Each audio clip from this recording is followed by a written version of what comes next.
Let's quickly also tell you that the stories, the media has been awash of the story on the governorship candidate of the All Progressives Congress in Imo State, Senator Hope Uzodinma, who is said to expected to appear before the special presidential investigation panel for the recovery of public property in Abuja on Monday. We reported it, and the panel has told Channels Television that up to now, the senators failed to appear before it. They told us that the senators filed a lawsuit to stop the panel's investigation. Senator Uzodinma, will represent the Imo West Senatorial District and the National Assembly, was said to have been arrested on Sunday night at the Nnamdi Azikiwe International Airport in Abuja on arrival from Lagos and released shortly after getting bail. He is reportedly wanted to answer questions ordering an economic sabotage arising from alleged failure by his company to execute a contract of $12 million for the dredging of Calabar Channel. According to the chairman of the panel, Mr. Okoye Obono Obla, Senator Uzodinma had been evading arrest for about a year. The contract was said to have been awarded by the Nigerian Port Authority, which reported the alleged fraud to the presidency. Meanwhile, the panel has filed charges against him in the Federal High Court for refusal to declare his asset. The matter is fixed for hearing later this month. But Senator Uzodinma has denied being arrested by operatives of the Presidential Panel on Asset Recovery. He held a press conference in Abuja. Well, I was never arrested. Like you saw or heard. In the same manner, I read over the papers that I was arrested. I was never arrested. Well, now, let's go to our main story of the day. The chairman of the House of Representatives Committee on Emergency and Disaster Preparedness, Honorable Ali Issa, yesterday says that the committee did not mention Vice President Yemi Osinbajo in his report presented last week, or insists that he has questions to answer on the 5.8 billion naira from the Consolidated Revenue Fund to the National Emergency Management Agency, NEMA. He was speaking during a press briefing after Tuesday's plenary. The chairman stated that the vice president has a case to answer because he is the chairman of the Governing Council of NEMA and was acting president at the time of the approval. Well, the vice president's office has since denied the claims. Well, let's get some clarity on the matter. Tonight, we shall be hearing from the vice president office. But first and foremost, let's engage the chairman of the House Committee on Emergency and Disaster Preparedness, Honorable Issa Ali. He joins us from our Abuja studio. Thank you so much, Honorable, for coming on the program.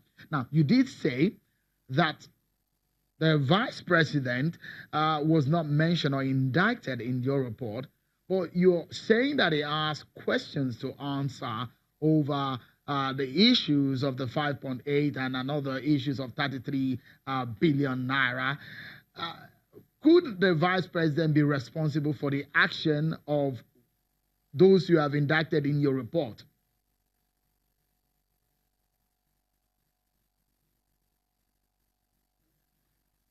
Let me, first of all, make some little clarifications about the NEMA investigations. The House Committee on Emergency and Disaster Preparedness started these investigations after a motion was sponsored by one Honorable Benjamin Wayo from Benue State.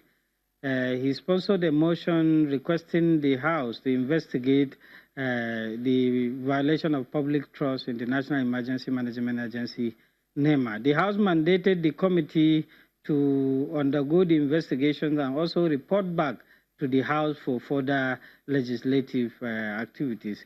During our investigations, the committee was able to confirm on several issues. Number one, the issue of flood interventions. There was a flood disaster in 2017 around between April and May.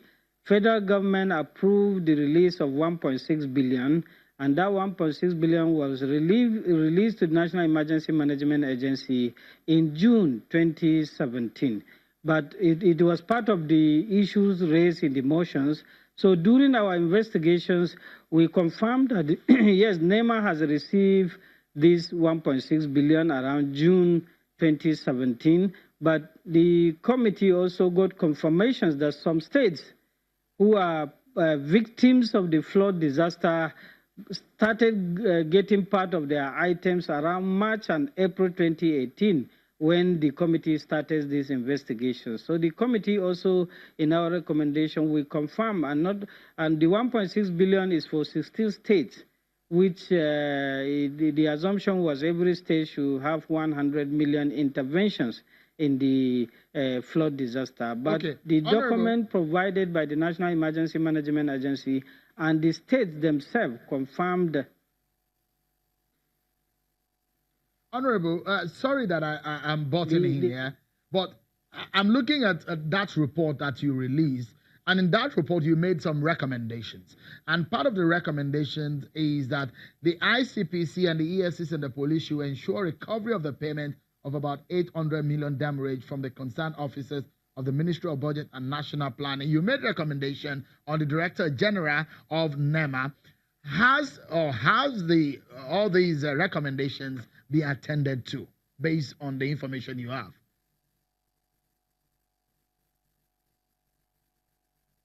No, first of all, we know we have procedures in the National Assembly.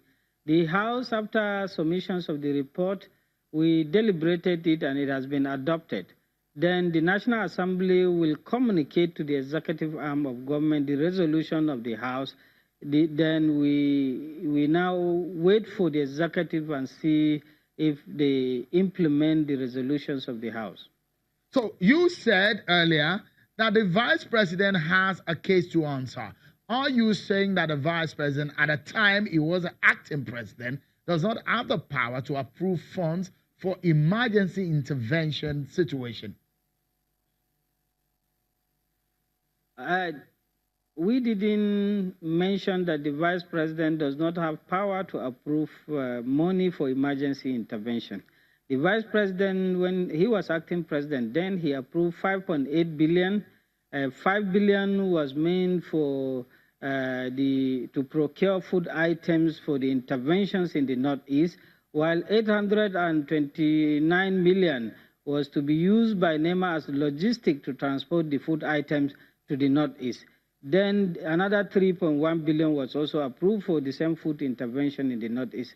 Our issue with the 5.8 billion and even the 3.1 billion, the 5.8 billion was approved and released. The approval, the communications we received from the Honorable Minister of Finance and the releases, the confirmation of releases of this money, the money was removed from Eurobond that was approved by the National Assembly. And when the National Assembly approved the Eurobond, that money was stuck for specific projects. So we find it difficult for, because that was the 5.8 billion for emergency intervention was not appropriated during the Eurobond. It was stuck on the specific. All right. So, Honorable, so if I may quickly ask you, what answer would you be seeking from the Vice President? Because the word on the street is that the Vice President has a case to answer on this matter. What exactly is it that you are seeking answers from the Vice President, aside the personalities and the officials indicted by your report? The Vice President, as an acting president, approved the release of the money to the appropriate agency to execute the projects. And during our investigations, we were able to confirm that that money was removed from Consolidated Revenue Fund, and even in Consolidated Revenue Fund, to be specific, the money was removed in Eurobond, that was approved by the National Assembly. So there is a violation because that money was not appropriated, and not even that, the beneficiary states that appear before the committee clearly stated that they have not received items.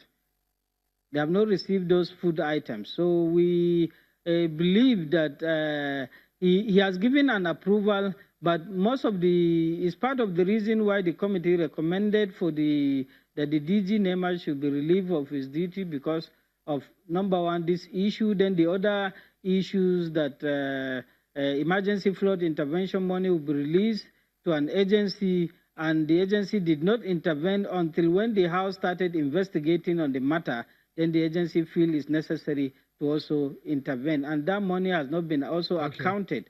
Then the other issue of the Chinese rice donation.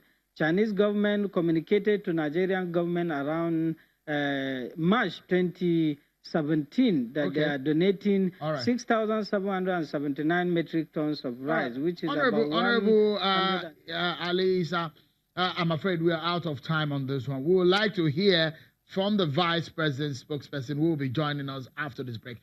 Thank you so much, Honorable, for coming on the program tonight. We take a break now, and when we return, we shall be talking to Mr. Laolu Akonde on some of these programs, the issues surrounding it, and some of the answers needed from his principal, the Vice President. That's next on the program. Join us again, everyone.